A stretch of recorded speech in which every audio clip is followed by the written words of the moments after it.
చిరుతపులులు ఇప్పుడు జంగల్లో ఉండేటందుకు ఇష్టపడతలేనట్టున్నాయి. ఏమున్నా అవి కూడా సిటీ లైఫ్కే బాగా అలవాటు పడుతున్నట్టున్నాయి. జంగల్లో ఏం దొరుకుతలేవని జనావాసాలకు వస్తున్నాయి. గిడో కాడైతే గోవాకు పోయిన టూరిస్టులు బీచ్లో తిరిగినట్టు ఎంత బిందాస్గా రోడ్ల మీద తిరుగుతున్నారు చూడండి వాళ్ళ చిరుతపులి.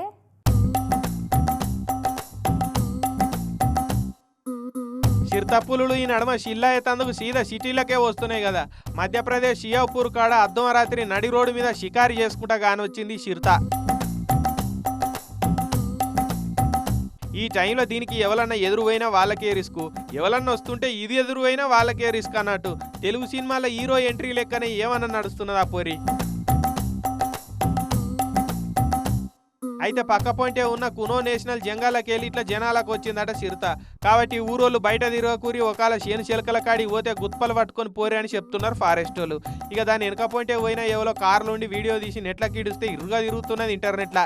చిరుతపులి వయ్యారాల నడక చూసి దీని సోకు సైకిల్ దొక్క జంకు గొంకు లేకుండా ఏం షికారు చేస్తున్నది ఇది అని కారెడ్డాల కామెంట్లు చేయబట్టిరు ఇక నెటిజన్లు.